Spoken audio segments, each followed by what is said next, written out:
Every year, the experts at U.S. News & World Report rank the nation's best hospitals. They've recognized St. Vincent as the #1 hospital in Arkansas and listed 8 clinical areas as high-performing specialties. The next closest Arkansas hospital only had 3. This recognition is due to the unwavering commitment of our world-class physicians, dedicated nurses, and associates who have now made St. Vincent the state's #1 hospital. Welcome back to Good Morning Arkansas. In observance of National Prostate Awareness Month, we have Dr. Morgan Sauer at the Longevity Center at St. Vincent here to tell us more about prostate health and some of the differences between prostate, an enlarged prostate, and prostate cancer. Great to have you on the show this morning. It's good to see you. Yeah, Good you made morning it in to on this rainy, dreary day. But it's getting cooler, and that's what I've been waiting for. And I love it. I love and my electric bill. Yeah, everybody loves that. So we're talking during the break about an enlarged prostate, obviously much different than prostate cancer, but what kind of problems can that cause? In guys, an enlarged prostate actually wraps around the urethra, so it gives us a hard time emptying our bladder.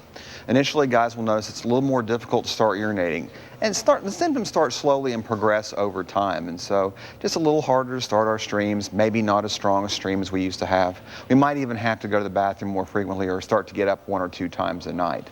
Where the real problem comes in is what happens when you have to get up every hour when you're asleep. You can't get good sleep. Or you go to the restroom and you have to stop. You can't empty your bladder all the way, and you've got to turn around and be back in the restroom 30 seconds later to finish emptying. That can be really annoying and lead to incontinence. There are treatments for this? There are treatments for this, and the good news is an enlarged prostate in and of itself won't harm you. It's not deadly, it's just annoying. And so there are treatments that can be done. There are great medications that work. Some of them work quickly, and some of them work longer, over a few months, to actually shrink the size of the prostate. Additionally, you can go in and have different types of surgery. And surgery has changed so much over the past 15 years. You can go in and just have what we call a little roto-rooter. It's an in and out procedure. Sometimes they use knives. Sometimes they use microwaves or freezing or lasers. So it cuts down on bleeding and other symptoms. Can an enlarged prostate lead to prostate cancer? Is there any evidence of that or any connection? I think the biggest thing that we know is as our prostates enlarge, we know that we're getting older. And age is a major risk factor for prostate cancer. Obviously, you've got to be a man, but over age 50 is an increased risk for prostate cancer. African Americans actually have a tendency to have more prostate cancer, and so we need to be very aware of our African American patients and being sure that we get them the quality care that they need. Also, obesity and lack of fresh fruits and fresh vegetables, a good diet.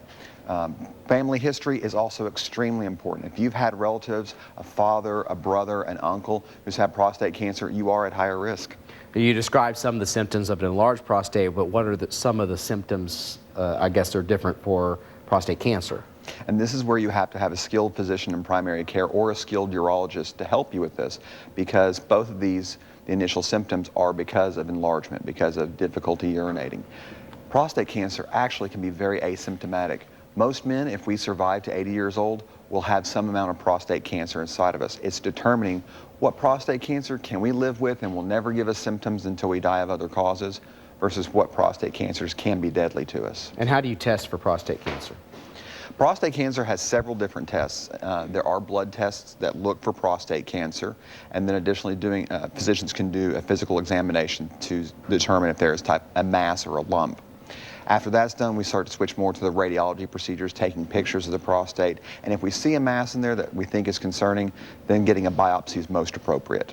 All right, and the treatment, I guess if this is caught early, this is very survivable? We've had great success in dropping the death rates from prostate cancer over the past 20 years. Prostate cancer is actually the #1 cancer in men, but one of the top 3 cancer killers in men behind lung cancer. So it's